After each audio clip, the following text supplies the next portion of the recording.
وہ بطور وزیر اعلیٰ میرا فیصلہ تھا. انہوں نے کہا کیونکہ ایک وزیر اعلیٰ کے ساتھ امتیازی سلوک کیا جا رہا ہے, مریم نواز کو ایئر فورس کا جہاز دیا جاتا ہے اور میرا پاسپورٹ بلاک کیا ہوا ہے. انہوں نے کہا کہ یہ ایک ہی ملک ہے, اس کے 4 صوبے ہیں, 4 صوبوں میں سے 2 صوبوں کے وزراء اعلیٰ کے ساتھ یعنی کہ ایسے سلوک ہو رہا ہے, ایک کو یہاں پہ رکھا ہوا اور ایک کو یہاں پہ رکھا ہوا ہے. مریم نواز صاحبہ کو ایئر فورس کا جہاز دیا جاتا ہے, کبھی وہ جاپان جاتی ہیں, کبھی وہ برازیل جاتی ہیں, کبھی وہ کسی اور ملک جاتی ہیں, اور میرا انہوں نے پاسپورٹ بھی بلاک کیا ہوا, میں تو باہر جا بھی نہیں سکتا. مزید انہوں نے کہا کہ ہم کوئی آدھا کے پی کے نہیں کھوئے. یہ الیکشن کے حوالے سے بات انہوں نے کیا جو ہری پور کے اندر الیکشن, انہوں نے کہا کہ ہم کوئی آدھا کے پی کے نہیں کھوئے. ہاں آپ یہ کہہ سکتے ہیں کہ پورا پاکستان ایک ہی بندے کے ہاتھ میں چلا گیا ہے. انہوں نے کہا کہ گورننس ہو رہی ہے, اس لیے ہمیں تیسری مرتبہ مینڈیٹ ملا ہے. مزید کہا کہ گورننس کا سوال وفاقی حکومت سے کریں جن کے خلاف آئی ایم ایف کی 5300 ارب روپے کی کرپشن کی چارج شیٹ ہے. کہ آئی ایم ایف نے کہا کہ اس حکومت کے انڈر 5300 ارب روپے کی کرپشن ہوئی ہے, یہ سہیل خان افریدی نے کہا. مزید انہوں نے کہا کہ جو کچھ پاکستان تحریک انصاف کے ساتھ ہو رہا ہے یہ چاہتے ہیں کہ ہم تصادم کی طرف جائیں, لیکن ہم نے اس طرف نہیں جانا, ساتھ ہی ہم کسی بھی قربانی سے دریغ بھی نہیں کریں گے. یہ انہوں نے واضح طور پر کہہ دیا. انہوں نے اعلان کر دیا کہ بروز منگل تمام ممبران اسمبلی عمران خان کی بہنوں سے اظہار یکجہتی کے لیے اڈیالہ جیل پہنچیں گے, اور انہوں نے کہا کہ اڈیالہ جیل جانے سے قبل اسلام آباد ہائی کورٹ کے باہر بھی احتجاج ریکارڈ کروایا جائے گا. مزید انہوں نے کہا کہ عمران خان کو 4 نومبر کے بعد مکمل آئسولیشن کے اندر ڈال دیا گیا ہے. عمران خان سے آخری ملاقات 4 نومبر کو ہوئی تھی, اس کے بعد کسی کو 1 منٹ کے لیے بھی عمران خان سے نہیں ملنے دیا گیا, یعنی کہ ملاقات نہیں کروائی گئی. انہوں نے کہا کہ بروز منگل تنظیم کا فیصلہ ہے کہ وہ ثوابی میں احتجاج کریں گے, لیکن ممبران اسمبلی صرف اڈیالہ جیل اور اسلام آباد ہائی کورٹ پہنچیں گے, جبکہ اڈیالہ جیل ورکر نہیں جائیں گے. اب ورکر اڈیالہ جیل نہیں جا رہے, وہاں پر جا رہے ہیں صرف ممبران قومی اور صوبائی اسمبلی, سینیٹر, ٹکٹ ہولڈرز وغیرہ. اور یہ پاکستان کی تاریخ کا پاورفل ترین احتجاج ہوگا. اگر اس دن پولیس نے کسی کو دھکا دیا, دھکم پیل ہوئی, پولیس نے لاٹھی چارج کیا, کچھ بھی کیا, تو یاد رکھیے گا پولیس یا ایم این ایس کو دھکیل رہی ہوگی, ہاتھا پائی کر رہی ہوگی ان کے ساتھ, یا ایم پی ایس کو, یا سینیٹرز کو, یا ٹکٹ ہولڈرز کو. ان لوگوں کے ساتھ پولیس کا اس دن واسطہ پڑنا ہے, ورکرز کے ساتھ پولیس کا واسطہ اس دن نہیں پڑے گا. سہیل خان افریدی نے یہ بھی کہا کہ احتجاج کی کال انصاف کے حصول کی خاطر ہے, جبکہ این ایف سی پر بات کرنا خیبر پختونخوا کے ہر شہری, استاد, ڈاکٹر, صحافی, طالب علم, مزدور سب کی ذمہ داری ہے, کیونکہ یہ ہمارا حق ہے. انہوں نے کہا کہ پارلیمانی پارٹی کے اجلاس میں فیصلہ ہوا ہے, ہم نے یہ فیصلہ کیا ہے کہ 4 دسمبر کو این ایف سی کی میٹنگ کے اندر شرکت کریں گے اور اپنے صوبے کا بھرپور مقدمہ لڑتے ہوئے ڈنکے کی چوٹ پر صوبے کا حق مانگیں گے. ایک مزید انہوں نے فیصلہ کیا, انہوں نے کہا جی کل بروز پیر خیبر پختونخوا کی تمام یونیورسٹیز میں سیمینار منعقد کیے جائیں گے, جہاں پر طلباء طلبات کو این ایف سی کے حق کے متعلق ایجوکیٹ کیا جائے گا. انہوں نے کہا کہ صرف این ایف سی کی مد میں 1350 ارب روپے ہمارے بقایا جات رہتے ہیں حکومت کی طرف, جو یہ ہمیں نہیں دے رہے. مزید انہوں نے کہا کہ قبائلی اضلاع کو 2018 میں انتظامی طور پر خیبر پختونخوا میں شامل کیا گیا, لیکن مالی طور پر ابھی تک شامل نہیں کیا گیا, اور ہمیں این ایف سی سے ہمارا حق نہیں دیا جا رہا, جو کہ سراسر آئین کی خلاف ورزی ہے. ایک انہوں نے آخر میں جو ان کے خلاف ایک بڑی کمپین چلائی گئی, انہوں نے اس کا بھی جواب دیا. انہوں نے کہا کہ وادی 13 میں ہماری خاندانی زمین کے علاوہ میری کوئی ذاتی زمین نہیں ہے, اس کے علاوہ جو بھی کہا جا رہا ہے وہ سب کچھ ڈرامے بازی ہے.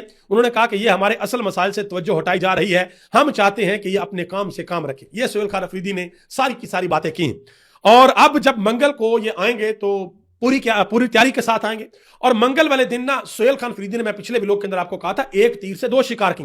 حکومت کو بھی پریشرائز کر دیا ہے, اور پاکستان تحریک انصاف کے اندر جو وہ لوگ ہیں جو کمپرومائزڈ ہیں, جو ڈرے ہوئے ہیں, جو خوف زدہ ہیں, جو ٹویٹر کے اوپر بیٹھ کر لکھ سکتے ہیں لیکن اڈیالہ جیل کے باہر نہیں جا سکتے. حالانکہ عمران خان نے اپنے پیغام کے اندر واضح طور پر کہا تھا کہ اس وقت تک میرے پارلیمنٹیرینز, میرے ٹکٹ ہولڈر, میرے عہدیداران ہائی کورٹ سے مت اٹھیں جب تک یہ میرے کیس کی تاریخ نہیں لے لیتے.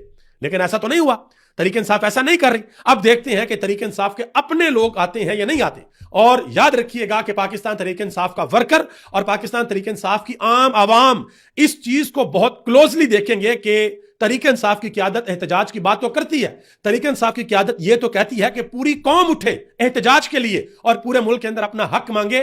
قوم اب یہ دیکھے گی کہ کیا تحریک انصاف کے اپنے ایم این ایز اور اپنے ایم پی ایس بھی نکلتے ہیں یا نہیں نکلتے. تو سہیل خان افریدی نے 1 تیر سے 2 شکار کیے. انہوں نے حکومت کو بھی نکر کے اندر لگا دیا ہے, اور اپنے جو لوگ ہیں ان کو بھی انہوں نے باقاعدہ طور پر ڈنڈا لے کے انہوں نے ہانکا کہ بھائی اٹھو ذرا, چلو نا ذرا عمران خان کے نظریے کے اوپر, جس کے اوپر آپ کو ووٹ ملا ہے, جس نظریے کے اوپر لوگوں نے آپ کو مختلف انتخابی نشانوں کے اوپر ٹھپے لگا کے بھیجا اسمبلی کے اندر, بلہ تو چھین لیا گیا تھا, اب وقت آ گیا ہے کہ اس نظریے کے اوپر آپ پہرا دیں. تو دیکھتے ہیں کہ منگل کو کیا ہوتا ہے اور کیا نہیں ہوتا. آگے آ جائیں جی, عطا تارڑ صاحب نے ایک بیان دیا, وہ نورین خان نیازی کے حوالے سے. کہتے ہیں کہ بھارتی چینلز پر جا کر بات کرنے والوں کو شرم آنی چاہیے. وفاقی وزیر اطلاعات تارڑ صاحب نے بات کی اور یہ اس ضمن میں بات کی جا رہی ہے کہ جی کیونکہ ہماری بھارت کے ساتھ جنگ ہوئی تھی, بھارت ہمارا ازلی دشمن ہے, اس وجہ سے ان کے میڈیا چینلز کے اوپر جا کر بات نہیں کرنی چاہیے. بالکل ٹھیک بات ہے, لیکن ذرا تھوڑا سا صبر کریں. ہماری بھارت کے ساتھ 65 میں بھی جنگ ہو چکی ہے, ہماری بھارت کے ساتھ 71 میں بھی جنگ ہو چکی ہے, اور ہمارا اس وقت بہت بڑا لوس ہوا تھا کہ ہمارا ملک 2 ٹکڑے ہو گیا تھا, بنگلہ دیش بن گیا تھا, مشرقی پاکستان علیحدہ ہو گیا تھا. لیکن ان 2 جنگوں کے بعد بھی یہ آپ تصویر دیکھ لیں, نواز شریف بھارتی میڈیا کو انٹرویو دیتے رہے, نواز شریف بھارتی صحافیوں کو جاتی عمرہ کے اندر بلاتے رہے, وہاں پر ملاقات ہوتی رہی ہے. بلاول بھٹو بھی بھارتی میڈیا کو انٹرویو دیتے رہے ہیں, تو جنگوں کے بعد انٹرویو تو انہوں نے بھی دیے ہیں. ان کو کیا کہا جائے گا اب یہ تارڑ صاحب کس کو کہہ رہے ہیں, ان کے لیے کہہ رہے ہیں یا نورین خان نیازی کے لیے کہہ رہے ہیں, کس کے لیے کہہ رہے ہیں, یہ بڑا انپورٹنٹ ہے. اور نورین خان نیازی نے انٹرویو کیوں دیا, انہوں نے واضح طور پر ایک کلیریفیکیشن جاری کر دیا, بڑی انپورٹنٹ, ذرا غور سے سنیے گا. انہوں نے کہا کہ نون لیگ کے دوہرے معیار واقعی حیران کن ہے. وہ مجھے بھارتی میڈیا کو انٹرویو دینے پر تنقید کا نشانہ بناتے ہیں, لیکن خود سابق وزیر اعظم نواز شریف نے بارہا بھارتی پلیٹ فارم پر جا کر پاکستان کی عسکری قیادت کے خلاف بیانیہ قائم کیا. انہوں نے کہا کہ آج وہ اور ان کا خاندان ایک واضح طور پر منظم شدہ مینڈیٹ کے سہارے اقتدار میں آرام سے بیٹھے ہیں اور انہی قوتوں سے فائدہ اٹھا رہے ہیں جن کے خلاف وہ کبھی کھڑے ہوئے تھے. ان کے بھائی, ان کی بیٹی, ان کی جماعت اقتدار کی تمام راز سمیٹے ہوئے دوسروں کو اصول کا درس دے رہے ہیں. دنیا یہ بھی نوٹ کر لے کہ اس وقت طاقتور ڈھانچے سے منسلک عناصر نے میرے انٹرویو کے حصوں کو اے آئی کے ذریعے بری نیت کے ساتھ تبدیل کیا تاکہ میری بات کو مسخ کر کے عوام کو گمراہ کیا جا سکے. یہی لوگ عمران خان کو پچھلے 4 ہفتوں سے غیر قانونی اور غیر انسانی تنہائی میں رکھے ہوئے ہیں, جہاں وہ اپنے خاندان, وکلا اور بنیادی حقوق سے مکمل طور پر محروم ہیں. آخر میں انہوں نے کہا کہ میں نے کبھی کوئی سرکاری عہدہ نہیں رکھا. میری جو گفتگو کی وجہ ہے وہ صرف یہ ہے کہ میں اپنے بھائی کے ساتھ جو ناانصافی ہو رہی ہے اس پر مبنی جو بے انصافی ہے اس کو بے نقاب کروں اور انسانی حقوق کی تنظیموں اور عدلیہ سے مطالبہ کروں کہ وہ اس کے قانونی, سیاسی اور انسانی حقوق کی منظم خلاف ورزی کو تسلیم کرے. انہوں نے بات کی. اور آپ کو یاد ہوگا کہ عمران خان کے خلاف ایک بڑی افسوسناک خبر کہ خدا نخواستہ عمران خان کو ڈیالہ جیل کے اندر نقصان پہنچا دیا گیا ہے, یہ بھی بھارتی میڈیا سے ہی اس چیز کو چلایا گیا تھا. تو نورین خان نیازی نے تو ایک طرح سے ان کی میڈیا پہ جا کر اس کا کاؤنٹر بھی کیا کہ نہیں بھائی ایسی بات نہیں ہے, ایسی یہ ہمت نہیں کر سکتے کہ عمران خان کو ہاتھ لگائیں, ہمیں عمران خان کی خیر و عافیت دریافت کر رہی ہے, ہمیں یہ بتائیں کہ عمران خان کس حال میں. ٹھیک ہے جی, تو یہ انہوں نے باقاعدہ طور پر جواب دیے. علیمہ خان نے ایک انتہائی اہم انٹرویو دیا, اس کو بھی ذرا غور سے سنیے گا. یہ انڈیپینڈنٹ اردو کو انہوں نے انٹرویو دیا. اینکر نے سوال پوچھا کہ عمران خان سے جب آپ کی آخری مرتبہ ملاقات ہوئی تو عمران خان کی صحت کیسی تھی. تو علیمہ خان نے کہا کہ اللہ نظر بد سے بچائے, عمران خان کا ایمان بہت مضبوط ہے. گرفتاری سے پہلے عمران خان کی جو فٹنس تھی جیل میں, اب وہ اس سے زیادہ صحت مند اور مضبوط ہو گئے. آپ کو یاد ہوگا ایک وقت آیا تھا جب باقاعدہ طور پر کمپین چلی تھی کہ عمران خان جیل کے اندر, عمران خان کی طبیعت بڑی خراب ہے اور بڑی ناساز ہے, اور وقت گزرنے کے ساتھ ساتھ یہ طبیعت ناساز ہوتی جائے گی اور خدا نخواستہ عمران خان کو کچھ ہو سکتا ہے. لیکن عمران خان کی بہنوں نے تب بھی کہا تھا, سلمان قنواجہ نے بھی کہا تھا کہ یہ جھوٹ باتیں ہیں, عمران خان جیل کے اندر بالکل ٹھیک ٹھاک اور صحت مند ہے, کسی قسم کا کوئی مسئلہ نہیں ہے. ان دنوں ایک دفعہ عمران خان کے کان میں انفیکشن ہوا تھا اور ایک دفعہ عمران خان کی آنکھ میں انفیکشن ہوا تھا, اور کسی قسم کا کوئی مسئلہ نہیں تھا. مزید علیمہ خان نے کہا کہ عمران خان کے ساتھ جب آخری دفعہ ملاقات ہوئی تو ان کا ایک ہی پیغام تھا کہ میں جیل کے اندر مر جاؤں گا لیکن میں یزیدیت اور فرعونیت کو کبھی قبول نہیں کروں گا. انہوں نے کہا تھا کہ میں مر جاؤں گا لیکن کسی کے سامنے میں نہیں جھکوں گا. پھر علیمہ خان نے یہ بھی کہا, انہوں نے کہا کہ ہمیں کسی نے آج یہ کہا ہے کہ یہ عمران خان کو نقصان پہنچانے والی خبر پھیلا کر صرف عوام کی نبض چیک کر رہے ہیں کہ عوام کا کیسا ریئیکشن آ سکتا ہے. اگر ریئیکشن مینجڈ ہو تو یہ عمران خان کو نقصان پہنچا سکتے ہیں. انہوں نے کہا کہ جب آپ عمران خان سے ملاقات نہیں کرواؤ گے تو پھر ایسی قیاس آرائیاں ہوں گی. مزید انہوں نے کہا کہ ہمیں آج تک جیل کے اندر سے کوئی خبر نہیں ملی تو پھر بیرون ملک تک یہ خبریں کون بھیج رہا ہے کہ عمران خان کو خدا نخواستہ نقصان پہنچا دیا گیا ہے, یہ ہیڈ لائن چل رہی ہیں. مزید ان سے سوال ہوا کہ بشرا بی بی کی حکومت میں مداخلت ہوتی تھی, تو اس پر علیمہ خان نے کہا کہ کیا کلثوم نواز کی حکومت میں کردار پر کبھی کسی نے پوچھا ہے؟ آدھی اسمبلی اس کے رشتہ داروں سے بڑی ہوتی تھی, کیا کبھی آپ نے کلثوم نواز کی مداخلت کے اوپر بات کیا؟ کیا وہ مداخلت کیا کرتی تھی؟ یہ انہوں نے آگے سے بات کی. مزید انہوں نے کہا کہ ہم نے پارٹی کے اندر کیا کردار ادا کیا. انہوں نے کہا کہ یہ بیچارے خود موروثی ہیں, یہ جو نون لیگ اور پیپلز پارٹی والے ہیں, انہوں نے کہا کہ یہ موروثی ہیں اس لیے یہ ایسی باتیں کرتے ہیں. ہم عمران خان کی بہنیں ہیں, ان کے لیے جدوجہد کرنا فرض ہے. باقی پارٹی میں اور پورے ملک کے اندر دیکھ لیجئے ایک ہی بات چل رہی ہے اور وہ بات ہے عمران خان کی. مزید انہوں نے کہا کہ تحریک تو چل رہی ہے جب سے عمران خان نے کہا کہ تحریک کا آغاز ہو چکا ہے. کیا تحریک صرف اسلام آباد آنا ہوتی ہے؟ انہوں نے کہا کہ تحریک صرف اسلام آباد آنا نہیں ہوتی.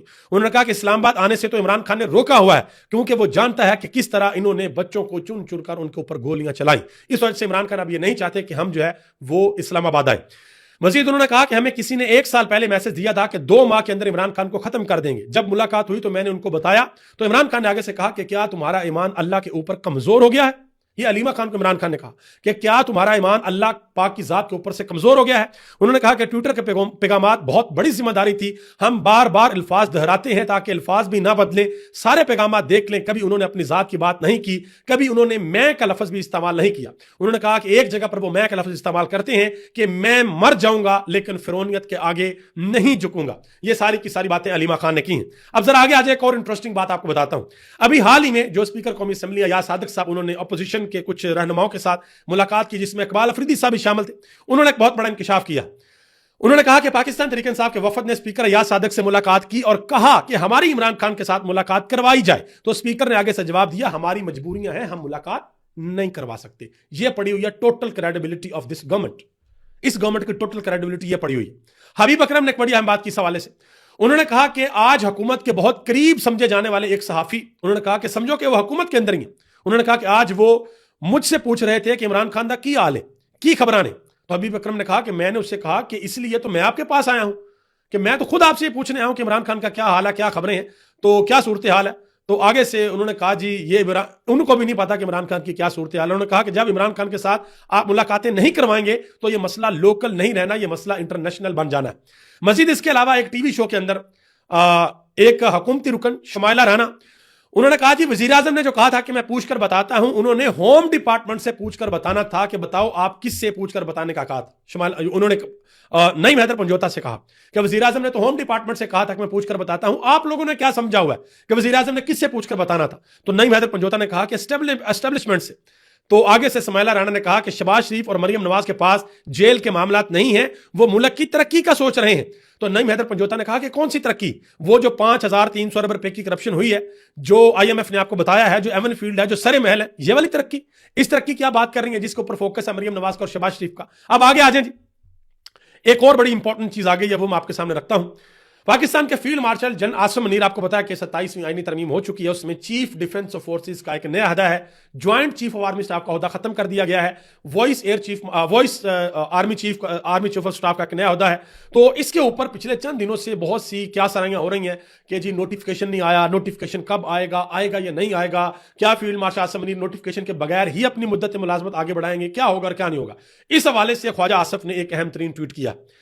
انہوں نے کہا جی چیف آف ڈیفنس فورسز کے نوٹیفیکیشن سے متعلق بلا وجہ اور غیر ذمہ دارانہ قیاس آرائیوں سے گریز کیا جائے، براہ کرم مطلع رہے کہ عمل شروع ہو چکا ہے، وزیر اعظم جلد واپس آ رہے ہیں، اطلاعات بر وقت جاری کر دی جائے گی، کسی بھی قسم کے مفروضوں کی کوئی گنجائش نہیں۔ بس انہوں نے کہا جی کسی قسم کا کوئی مسئلہ نہیں ہے، نوٹیفیکیشن کا جو پروسیس ہے اس کے اوپر عمل شروع ہو چکا ہے، وزیر اعظم ملک کے اندر نہیں ہے، جیسے بھی واپس آئیں گے تو معاملات سارے سیٹ ہو جائیں گے، یہ خواجہ آصف صاحب نے بتایا۔ لیکن بھائی کہانی ادھر ختم نہیں ہوتی، اب آگے ذرا سنیں۔ ابصار عالم صاحب حکومت کے بڑے قریب ترین صحافی سمجھے جاتے ہیں، انہوں نے ایک کالم لکھا ہے، اس کالم کے اندر انہوں نے جو باتیں لکھی ہیں ان باتوں نے کم پہ ٹنگوا دی ہیں، پریشانی بہت زیادہ بڑھ گئی ہے۔ اب یہ باتیں کوئی پی ٹی آئی کا رہنما نہیں کر رہا، یہ ابصار عالم صاحب یہ باتیں کر رہے ہیں، ذرا سنیے گا۔ ابصار عالم صاحب کہتے ہیں کہ فیلڈ مارشل نے سیکورٹی ورکشاپ میں شریک سیاستدانوں سے کہا کہ آپ دو لوگوں کے غلام ہیں، ان کا اشارہ نواز شریف اور زرداری کی طرف تھا۔ انہوں نے کہا کہ انہوں نے تیسرے یعنی کہ عمران خان کا نام کیوں نہیں لیا، ان کے کہنے کا مقصد یہ تھا کہ پاکستان کی سیاست کو موروثیت نے کیپچر کیا ہوا ہے، جب تک یہ نہیں ٹوٹے گا ملک جمہوریت اور سیاست بہتر نہیں ہو سکتی۔ اچھا مزے کی بات، یہ وہی سیکورٹی ورکشاپ ہے جس میں پاکستان تحریک انصاف کے کچھ رہنماؤں نے بھی شرکت کی ہے، اور تحریک انصاف کا سوشل میڈیا ان رہنماؤں کے اوپر بڑی سخت تنقید کر رہا ہے پچھلے 2-3 دنوں سے۔ وہ کہہ رہا ہے کہ بھائی ایک طرف تو عمران خان کو قید تنہائی کے اندر ڈالا ہوا ہے، عمران خان کا نظریہ کچھ اور ہے، عمران خان جیل کے اندر کچھ اور باتیں کرتے ہیں، عمران خان جس شخص کے اوپر سخت تنقید کرتے ہیں آپ اسی شخص کے جا کر خطاب سنتے ہیں۔ یہ تحریک انصاف کا سوشل میڈیا کہہ رہا ہے، ان لوگوں سے باقاعدہ طور پر ان کی تصویریں تک جاری کی گئی ہیں، یہ اسی سیکورٹی ورکشاپ کے حوالے سے ابصار عالم بات کر رہے ہیں۔ اب ذرا آگے سنیں۔ مزید وہ کہتے ہیں کہ فوج کو اعتراض ہے کہ حکومت نے کابینہ اور اہم عہدوں پر کرپٹ لوگوں کو لگا رکھا ہے، تقرریاں اور تعیناتیاں میرٹ پر نہیں ہو رہی۔ اندازہ لگائیں، حکومت نے اپنے بیسٹ ترین لوگ جو ہے وہ لگائے ہوئے ہیں کابینہ کے اندر اور باقی عہدوں کے اوپر، اور فوج یہ کہتی ہے کہ یہ کرپٹ لوگ ہیں جن کو لگا رکھا ہے، یہ تعیناتیاں میرٹ کے اوپر نہیں ہو رہی۔ مزید وہ کہتے ہیں کہ نواز شریف کے بیان اور اس کے بعد فیلڈ مارشل کی نیشنل سیکورٹی ورکشاپ میں گفتگو بتاتی ہے کہ سول ملٹری کے درمیان جو تعلقات ہیں وہ سب اچھے نہیں ہیں۔ انہوں نے نواز شریف صاحب نے کیا بیان دیا تھا؟ انہوں نے کہا تھا کہ میں یہ سمجھتا ہوں کہ عمران خان صرف اکیلا مجرم نہیں تھا، اسے لانے والے اس سے بڑے مجرم تھے، ان سے بھی پورا حساب لیا جانا چاہیے۔ ان کا اشارہ تھا ایک تو وہ ثاقب نثار کی طرف اور دوسرا جنرل باجوہ کی طرف، اور اس کے بعد یہ نیشنل سیکورٹی ورکشاپ ہوئی ہے جس کے اندر یہ ساری کی ساری باتیں ہوئی ہیں۔ مزید ابصار عالم کہتے ہیں کہ میری حکومت میں موجود 2-3 سویلین سے بات ہوئی ہے،